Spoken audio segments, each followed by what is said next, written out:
An investigative journalist is uncovering alleged cases of brutality in federal prisons. In her Nation cover story, Gag Order, Aviva Stahl details her 18-month investigation into hunger strikes, forced feedings, and isolation from the outside world under special administrative measures. Stahl says she began reporting the story because she wanted to know how the system operates without fear of public scrutiny. Here to explain what she learned from her investigation and the response is Aviva Stahl. Her work focuses on prisons, national security, and immigration detention. She joins us now via Skype. Thank you so much for joining us, Aviva. We appreciate it. Thanks so much for having me.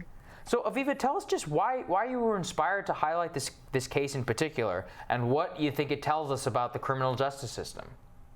Sure. Well, as you mentioned, I was really interested. I've always been really interested in H unit. So it's this unit, the highest security unit in the highest security prison of the country. So the prison is called Florence ADX, and the unit is called H unit. And on H unit, basically nobody on the unit can communicate with the outside world, like with the press or the public.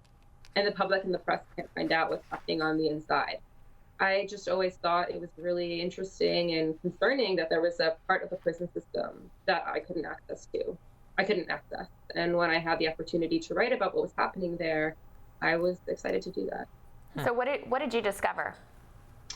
Well, I found that on H unit, between 2005 and 2016, a majority of the prisoners there went on hunger strike, at least at some time. And they were force-fed 100, if not thousands of times. How many prisoners roughly are we talking about? I think about 12, though it's hard to know for sure at any given time because there's no transparency about who's on the unit or how long they spend on there. So tell us more about what was going on before I cut you off. Sorry. Oh, no worries. Between 2005 and 2016, a majority of the prisoners there, at least at some point, went on hunger strike, and they were force-fed hundreds, if not thousands of times during their time there in protest of their conditions of confinement. But of course, since they couldn't speak to the press or the public while this was happening, none of it has ever been reported until my story.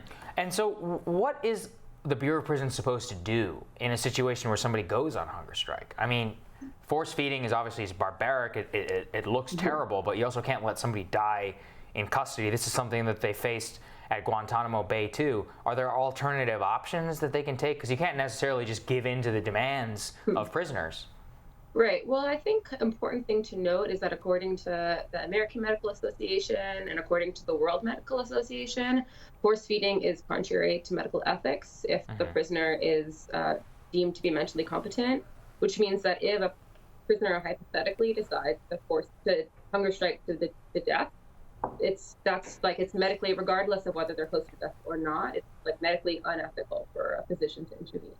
Like it's just like if you refuse medical treatment in a hospital, if you're found to be mentally competent, it's not ethical for the doctor to force treatment upon you.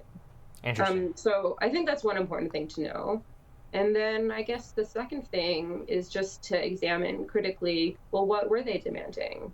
And were their demands reasonable? Why, the questions I had, why is someone driven to risk their own life to demand better conditions? So one of the people you highlight is Mohammed Salamis. Salamis was convicted of being involved in the 1993 World Trade Center attacks. What was he demanding whenever he was on hunger strike? Well, pretty much the entire time he was on H unit, he was protesting these communication restrictions that prevented him from communicating with the outside world. So the communication restrictions are called special administrative measures. They basically prohibit people from communicating with anyone except their attorney and their immediate family members.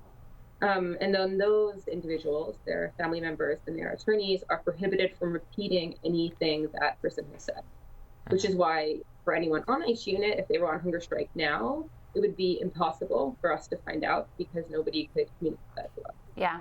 Well, in addition, oh, sorry. I was just going to add that. Yeah, go ahead.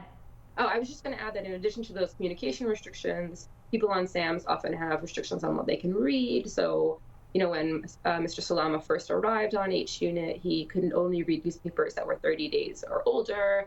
People requested to read Obama's memoir and were denied it on national security grounds. They're even prohibited from speaking to each other, from contacting attorneys directly for representation. So there's a huge host of restrictions that they're living under that mean that they can go months without speaking more than a few words to a person. They essentially have no contact with anyone. I think a lot of people would say, and part of what Sagar's getting at is, this individual and the other ones on this unit have committed very serious offenses, some of them terrorism related. Why should people care what's happening to them? Why should they have sympathy for them? Well, I think that if we look at what happened at Guantanamo Bay, or what happened at Abu Ghraib, what's happened at black sites, lots of them were acts of torture under international law. But also, according to the experts I spoke to, the manner in which force feeding is conducted at ADF does sometimes amount to torture under international law. I think it's important we see that as equivalent if that's what the experts are telling us, and to think about what it would mean to be a country where we torture people not just abroad, but in American prisons on American soil, funded by the American taxpayer.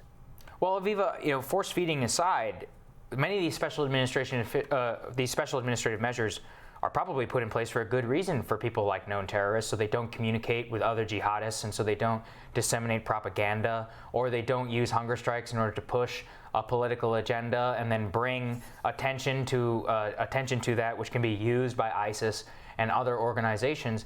So is there maybe there is some merit to not letting many of these people communicate, and if they want a hunger strike, then that's their business, but they are being restricted, and they ended up in ADX Florence for pretty good reason, right? I don't know. That's not true. I think perhaps there is an argument for SAMS. Perhaps there is an argument for a place like ADX. But I think the important thing for viewers to know is that there's no transparency at all about how people are placed on SAMS. And people are placed on SAMS at the sole discretion of the Attorney General with no judicial oversight before the fact. And once you get on SAMS, it's very, very difficult to get off them. Mr. Salamis spent 11 years on SAMS before he could get off them. And he was in the Bureau of Prisons, 1994, from the time he was convicted until 2005. That's 11 years without being on SAMS, because the Bureau of Prisons and the Attorney General didn't perceive him as a threat for all that time. And then suddenly in 2005, something changed. He wasn't sure what it was. But I think, perhaps if we had more transparency about how SAMS operated, or what the DOJ was using as a marker of dangerousness, it would be a different story. I think that's a fair point, a completely fair point, which is if we're going to cut somebody off, I wouldn't be surprised if Mr. Salamis was propagating jihadist propaganda, and that's why he was put on a SAM, but we would at least have to know in order for somebody to be treated this way. I don't actually have any problem with many of these restrictions on many of these prisoners, but I think you make a fair point that transparency is needed. If these actions are going to be taken, we should be honest with the public and say, this is what we're doing to the worst of the worst. Well, and the other question, I guess, Aviva, is if hunger strikes were going on at other federal prisons, would we have any way of knowing? I guess that's partially a question of the media interest or the public interest, but certainly there wouldn't be like a prohibition on us finding out. I think as reporters, it's deeply concerning that we can't know anything that's happening on each unit right now. And that for the 11 years that Mr. Salamis was on SAMS, like by definition, the press would be prohibited, or the public would be prohibited from finding out what he was experiencing. So there's a whole unit where it's totally hidden from the public. I think one of the lawyers I spoke to, who represents men at Guantanamo and on each unit, told me if she went to go visit a hunger striker at Guantanamo, she would interview him. She would hand the notes after the interview to a government censor, and she would get a version back a few weeks later that she could release to the public. When she goes to interview someone on H unit, she interviews him, she takes the notes, she puts them in her briefcase, and they never come out again. What that means is there's greater transparency when it comes to the conditions at Guantanamo, at least to some extent, than there are at a prison on U.S. soil that locks up American prisoners. I think that's something to remember and think critically about. It is interesting. Yeah, very interesting, very thought-provoking. Thank you for doing this work and also for coming on and talking to us about it. We really appreciate it. Thank you for joining us. Thank you very much for your time. We'll have more Rising after this.